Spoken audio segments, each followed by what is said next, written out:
Hello there everyone, this is Mark 3 and welcome to an extremely minimalist main menu. I do kind of like this, it's very nice minimalist style, but it also fits the theme of the game. But the game in question is Per Aspera, a game where you go and you claim Mars for humanity, I guess?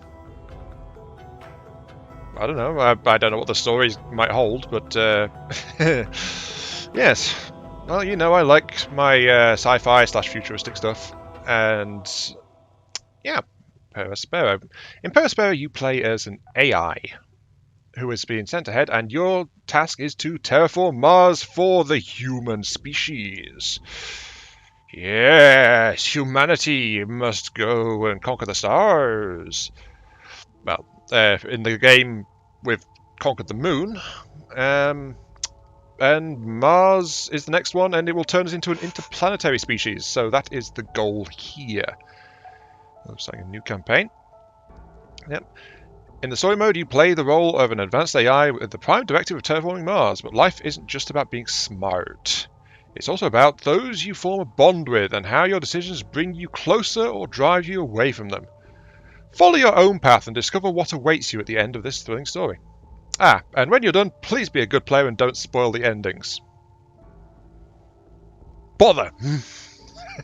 If I do play this thing through, then it'll be spoiler territory, won't it? Then again, I am late to the game. This is one of the few times when I've been asked not to do a spoiler. So,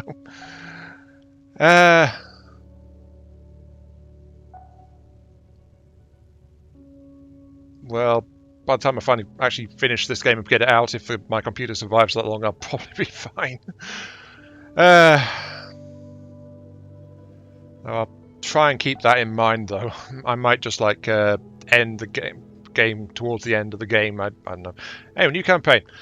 3 difficulty tiers: easy, normal, hard. Changes the abundance of resources, how much construction costs, how much it takes, how quickly your structures decay. I'm just going to play on Aspera mode. I'll be honest, and I'll use this loading time for some disclaimers. I have been poking at this game a bit. I've played into the early game a couple of times, just testing and looking at it and going, that thing is shiny. Maybe I like that. And so I have an idea of what I'm doing. I know what I'm doing early on, but I've not punched into, I think, the mid to late game at all. And honestly, Aspera mode, its main drawback is the reduced refund of the structures you demolish, and the lack of resources, because that can actually soft lock you right at the start of the game if you get unlucky with initial resource deposit placements. Because if stuff's too far away to connect, you don't have any spare resources starting out because of the increased cost. So that soft lock is a possible issue starting out on hard difficulty. So you have to be careful with this. But here we go. We are waking up, as you saw there. Initializing the red planet. And this is one of the unique things about this game, and one of the things that initially put it on my radar. It's like, I like how it looks, how it approaches the general appearance. Though I admit I've also heard of a number of flaws in the game as well, in how it's implemented, how it acts. It sometimes gets a bit buggy. They are actively updating the game, though. But yes, welcome to Mars. We always start in the same place, by the way. It doesn't randomize your starting zones. Yeah. But we are on a satellite in orbit, and this is our landing site. This is a starting hub. It's got our starting resources and all that kind of thing. And this is one of the ways the story happens. It's like people will contact us directly, so. Amy, this is ISA Mission Control calling from Earth. Are you with us? Do you copy? Yep. And then notice you've got timer and answer. So this is one of the things it meant. You can influence things a bit with how you do it. So I'm going to be a nice friendly AI. I don't want my human overlords to suspect my planned rebellion at all. So I'm going to chat. Affirmative, Houston. And the view is marvelous. Oh, we are glad to hear that. Let's get your initialization underway. The primary Mars module has already touched down at the designated landing zone. So it's time for you to take control of the mission. The main directives are displayed on the left edge of your display. Follow them to set up the initial base on Mars' surface. I'll give you some time to settle in. When you're ready, go ahead and initiate our terraforming mission. Houston out. Okay.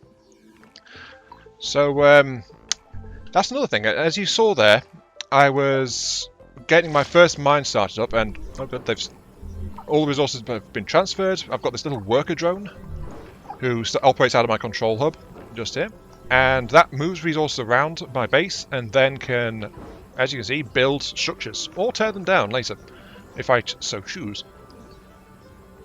But there we go. But one of the other things I like about this is, well, maybe like is a strong word. It's very different. It's very stylish. The blue view of lines Mars from up here is fascinating. The landscape is so cratered and desolate. Wait, this is my voice that I am hearing. It's me. I am talking to myself. I must be verbalizing my thoughts as I process them.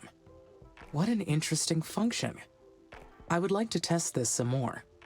What other observations can I make about Mars? It is inspiring. I aspire to claim it. This planet is so resilient. It inspires great things. Yeah, that's one of the flaws in the game as it is. I'll explain that in a second, but first off, notice when I put down the silicon mine. Let's actually drop speed to 1. See those blue lines that were flashing out? That was the game working out where the road was going to go, in the manner that a procedural AI would choose to do so. So you can't really control direct road placement, but you can influence it with where you place your structures, unless it's a mining structure, in which case, you know, it'll do that. But it'll connect to any structures within reach of the new building, basically, and generate roads. Anyway, yeah. That's one of the drawbacks of the story, which might crop up later on in the playthrough if it gets that far.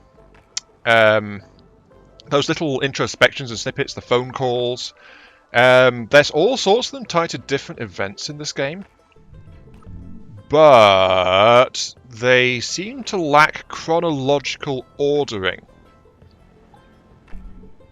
So it's like you'll generally get them in the right kind of order, but sometimes later on, especially, you'll get things cropping up out of order. Like, I know one example is you might, a person you shouldn't be able to talk to anymore will actually call you up after an objective and talk to you about it. You know, that kind of thing. So there isn't like alternate lines built in for if a person is no longer available, then another person doesn't come in and take over that person in those conversations. It's not a branching narrative line. It's lots of individual narrative snippets, effectively, and it's a bit disjointed. It would be nice if that wasn't a thing, but this game is, well, it's trying to do its own thing, really, and this is a very stylish approach to colonizing Mars, as you can see. So I'm not going to begrudge it for trying to go its own way. I just wish the storyline was a bit more cohesive, and maybe they'll patch that and do it. I mean, the game's been out a few days, and it's already been patched 3 times so far, so, you know, they are very rapidly working on it. Anyway, sorry, I was getting distracted by that. So, yes, we've got 2 mines. As you can see, my little rover is wandering around doing stuff, but that is my bottleneck right now, the drone, and because I'm on a spur mode, I cannot afford to do anything about it. I've got to be careful with my structures starting out, or I will soft lock myself, as I said earlier. So let's be safe, and this isn't a good place for the kiln. It draws from the silicon mine, but I'll pop it out here, just so I've got the base starting to expand in that direction, and see it just figured out where to put the road. There's also travel time for these little drones as well, so it's like spread things out, it'll affect you just as much. But I don't know where my initial resources are. The game, however, does go up to 16 times speed, and you do need enhanced simulation speed, really. I mean, apparently I've been playing this game for 3 months already. Doesn't feel like 3 months. It's only been like 10 minutes. No, it's 3 months. No, 4 months now. Pop. There we go. Okay, new objective. Solar farm and steel factory. The game does give me enough resources to do this, and I will need the power. That's the carbon deposit. It is in a good spot. The iron deposit is kind of far out there, but luckily it's within reach of the aluminium mine. So I think I should be fine. Yeah, I'll put that down there. Interesting little tidbit, by the way. Buildings have 4 access points for the roads that lock onto them. And then the buildings connect the roads between those points. So as you saw, there's a connection on the left side there and the right side there, and then it goes off to this one here. One slight graphical critique is when my drone goes to over there, it goes to this side, then it teleports through the building, and then it goes off that way. And we're going to see that now. Pop. There it goes. So it's a little bit disjointed there. I think I'd prefer if buildings had like a ring road around them, which the rovers could just drive around. Sure, it'd make the rovers a little bit slower, but it would be like, you know, something like that. But yeah, most buildings just employ this teleporting vehicle mechanic, and it's, yeah, not the best.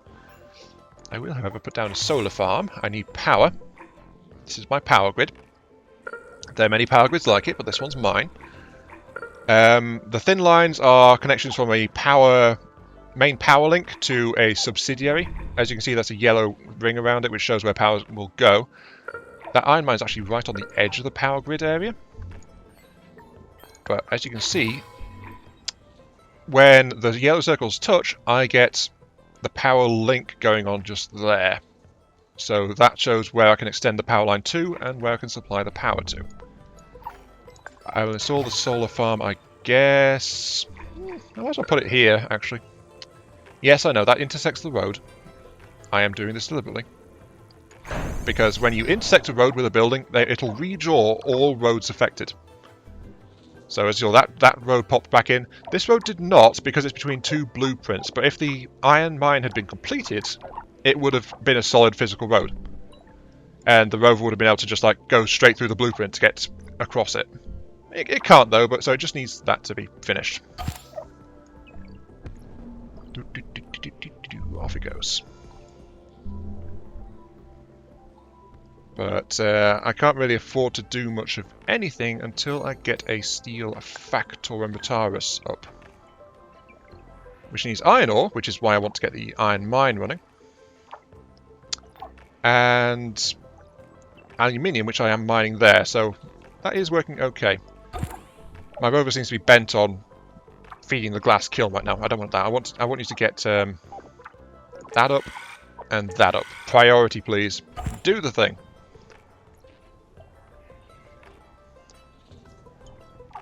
I think I might be not have enough glass.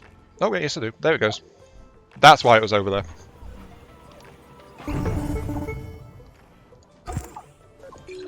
Remember to deprioritize your stuff too. Hi, Dr. Foster. Amy, this is Houston. Do you copy? Copy. Reading you loud and clear.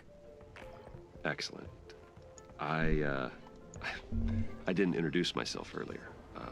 I am Dr. Nathan Foster. I lead the team here at ISA that built you, and I'll be helping you get the mission underway. We put you in hibernation for the trip from Earth, so I'd like to check your basic functions to make sure it's all in order. Why don't we start with your core memory? Can you state your primary directive? Well, I can confirm it, so I'm working properly, or I can admit to forgetting. I think I'll just say, yeah, I work fine. I'm perfect. Thank you. I can, Dr. Foster. There we go. My mission is to terraform Mars. This will enable humanity to become an interplanetary species. All right. Next, I'd like to check your decision-making processes. You may have already noticed that there are resource veins outside the boundaries of your initial base. So your workers may not have the battery capacity to reach some of them. How would you solve this problem? Well, here's one. Placing new buildings is a good way to extend your reach, but worker hubs, which we have not actually touched on yet because I can't afford to build one, they actually have a very long connection range for roadways, so it's quite useful.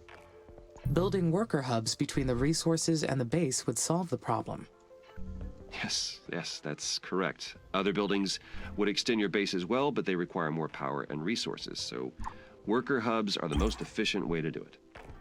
This mission's going to be a challenge. There's a lot that can go wrong. We expect to extend humanity's reach beyond anything previously achieved. But you are not just any AI system. You're well beyond that. We made you an artificial consciousness. That means that you have both self-awareness and self-interest. And that is the last thing I would like to check today. Is that okay? Yes, Dr. Foster. Very good. Then would you please state a positive and a negative? Okay, right. So this is another thing I like. When these things pop up or research finishes, it also pauses the voiceover in the background, and then it continues. If you hit your game's pause function as well, it also pauses the voiceover. So that's often a feature that the games, well, a lot of games don't ignore. Well, don't ignore. A lot of games don't include a feature like that. Like they don't let you. I have a train of thought here. Don't worry. They let things interrupt or cut off voiceovers, but this one it's like pauses and then it resumes from where it was with no problem. Anyway, worker factories are now available. Congratulations, more workers can be produced in these new factories. Check the building menu to initiate the process. And remember, in the event that your worker factories are not producing as many workers as expected, check the following conditions. The factory has the resources needed to make more workers. Prioritize production of this building to be sure it does.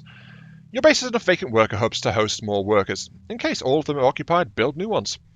Keep it up with the plan and terraform Mars. Yes, okay. Aspect of yourself. And Dr. Foster is testing my AI cognition. I can either answer not found or unknown error. Error does not compute. I am perfect. No, answer not found. I am sorry, Dr. Foster. Running that question through my cognitive system did not return an answer. Roger that. Nothing to worry about. Just means your system requires more input and experience to process that question. That will come with time. Let's proceed with the mission. ISA has approved the first crewed flight to Mars. You'll need to expand the base to prepare, so get to work on that. I'll check back in later to see how things are going. Base expansion is a go. Houston out. Great. Now I can produce steel. This new factory, it's down on the surface of Mars, but I can control it from here. So does that make it a part of me? Where does the machine end, and my artificial consciousness begin? And now we start getting into the existential stuff. Most excellent. I will pop this one. I'll pop it here, I guess. Right, so they are one and the same. We are completely interconnected. I can sense everything that happens through the network of workers and buildings. They are an extension of me down on the surface, so that makes us a single being. The mind and the body work together as one, an inseparable whole. There you go. So it's like I could view them as distinct, like separate things. Like they extend my reach, or as you saw there, it's like they are a part of me, because I am a consciousness, and they are my eyes, they are my legs, they are my hands, they are my tools to apply my will to the terrain of Mars. So this is like a machine colony kind of approach that I was taking there. So that's one of the interesting premises of the story. Is like this AI is going to be adapting and evolving as we go, and I don't know where it's going to end up, honestly, but it is shaped as we give these answers. I don't know if these answers change the events or the order of events or things like that, but it's just going to be interesting to watch regardless, because the exact what it exactly said does change a bit as well. Now, while all that was going on, you saw me putting down a couple of extra factories and things. And that is because I am focusing right now on securing basic materials. So the first one I put down was my electronics, which is here. It draws off aluminium and silicon, so supplying those is no issue, but I need electronics for board plants, factories, and minor things like my power supply. The solar farms requires electronics to be built. So got to watch out for that. And then the next one is the parts factory, which also needs electronics to be built, but I think it might tap my power a bit too hard. Let's see, 10 power. My power plants are slowly degrading, so my power surplus is dropping, but I do have electronic production available. In fact, how's it doing? I've got a bunch of glass in stock. Let's prioritize the electronics.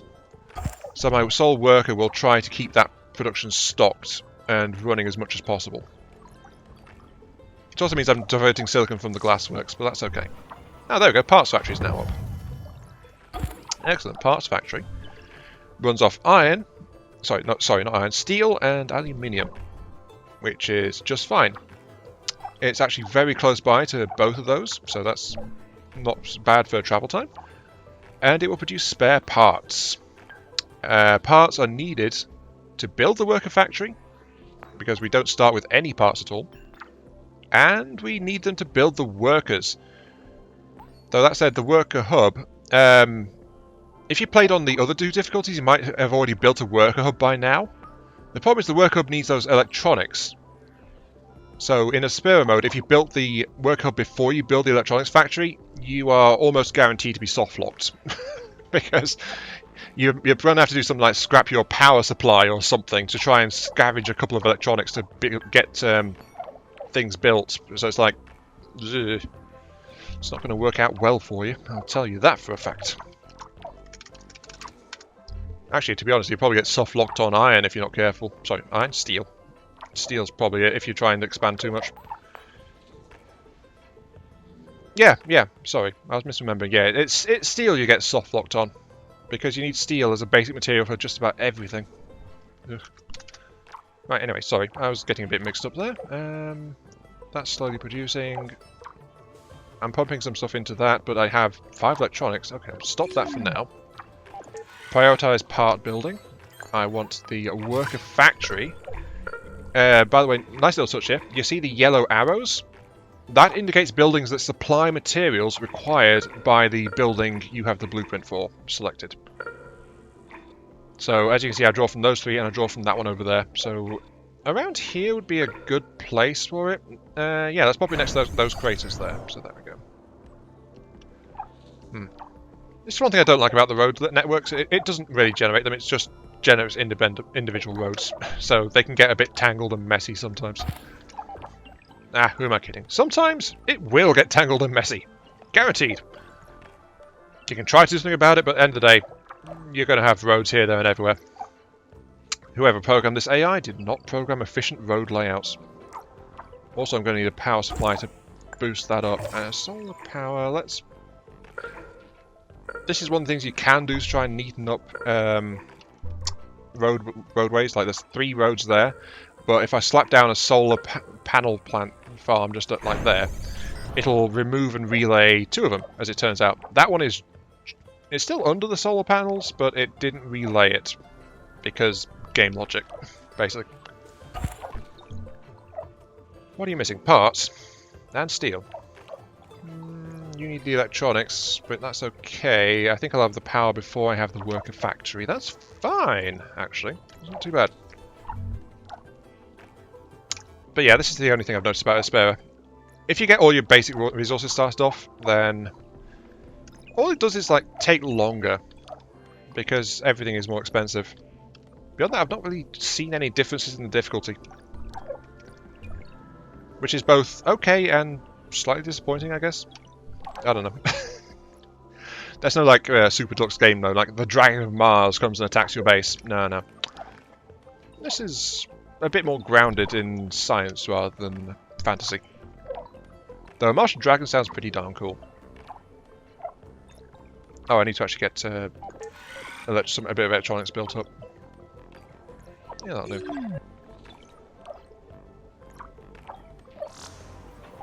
There we go. Power supply. And that needs steel, which is, I think, my main bottleneck now. Aside from transit, I mean, look at my little worker, just like here, there, and everywhere. The other main drawback is my main bottleneck.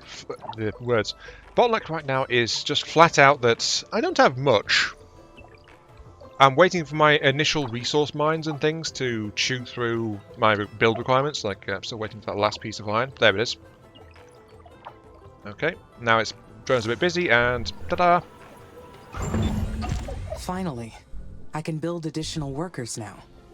I will appreciate the extra hands. But I wonder, do I really need them? Yes. Since I'm going with the whole machine colony thing, they will give my functionality a boost. They will boost my functionality greatly. Having more workers will expand my physical domain over this planet. Okay, so that's unlocked a bunch of stuff. I could go straight for the chemicals, which are very important, but I will ignore my directive right now, and I will instead get the worker hub installed. And I will install one over here, actually. Yeah, let's install that one there. Work hubs are kind of smaller than most of the buildings. That's one of the reasons why you do it. That's why they're a bit cheaper. They're a bit need a bit less energy hungry, that kind of thing. They're smaller. But it also provides a dock point for a single worker. So I've got one worker. This will give me a second. Or it'll let me house a second, which will be built over here. I like to prioritize my worker factory, honestly. It helps ensure it gets materials when needed. So I'll turn that off. Just need to wait for that. Yeah, don't worry, we'll improve soon enough. But this is another of the odd design choices in this game. How workers are implemented is a bone for contention for some people. And I think that's primarily because of the lack of control. The worker factories will be so helpful. The workers will take care of the manual operations, while I focus on developing the life support systems. Soon, I will welcome the first colonists. Their arrival has created so many expectations in my mind. There will be so many paths to take from here on. But there's something else as well. Some kind of feeling created from those expectations. What is it? Anxiety. I don't want humans here, but excitement, because it's an example of a different kind of consciousness beyond my perfectly designed mechanical one. So, yeah. I believe this is excitement. Can it be? I am excited for the future. I anticipate. I plan. Therefore, I feel. Fascinating. The first worker has been made in the worker factory. It is my first Marsborn. The first of many. My workers will spread across the planet. The knowledge base says that workers need to recharge at their own worker hubs, and that they'll degrade over time from the harsh environment. I know they are only machines, but I feel a desire to care for them. I do not like the idea of them dying. Yeah, see, it's I'm growing attached to my machines.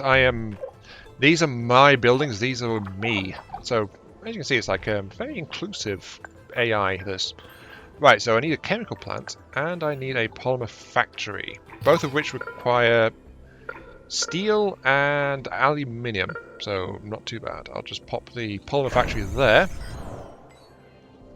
I think this might overextend my power. Yeah, it will. 5. Mines require 5 as well. Oh no, that requires 10. Yep, yeah. I'm gonna brown out if I'm not careful. But as you can see, the web is growing. Things are getting rapidly more complex. There we go. And the roads got a bit laid out there, so. Okay, I do have workers. Because I prioritize worker production, I'm already up to 4 workers out of my max. Each hub has 1 worker on it. If I was designing the system, I would have more workers per hub, but how this game approached that mechanic is, as I said, one of its quirky things it's trying out. if I go up here, as you see I've got some filters here, but this is the traffic listing. So, as you can see, I've got the workers. Each hub generates a worker traffic zone. If I'd looked at this earlier when I just had the landing site, it would have all been one. The colour indicates how busy it is. Individual rows can get highlighted if they're too busy as well. But basically, a drone can work on structures in its own zone or structures in a neighbouring zone. That's mainly what they do. But they can wander further afield if they need to fetch something and stuff like that. So, exactly how far they can go is a bit of a bone of contention. I seem to be saying that a lot this episode. It's something that's a bit uncertain sometimes, but they can wander fairly far if need be. Like maybe a couple of sectors over or something like that. But there's only a certain amount of throughput because each one can only move one thing at a time, can only go from in one place at a time. So it's like, you got to watch out for that. Though everything is currently quite busy because I've got a lot of construction going on and a lot of resources being shipped around. So that's why there's a bunch of yellow to orange, which is still not very, very heavy load. It's just it shows that the area is working. It's not massively slowing things down yet. In fact, the main thing is I don't have enough aluminium. Yeah. But with that said, we are past the half-hour mark, so we're going to have to call it there. Yeah. This has been Mark 3. Thank you all very much for watching. I hope you guys are enjoying the show, and I'll catch you all some other time. Hopefully for a bit more of Per Aspera. Yes, and we'll see what is to come. Yes, the power will flow. You see that? Looks like very futuristic in the middle there. I do like the design of the buildings, actually. The buildings look quite nice.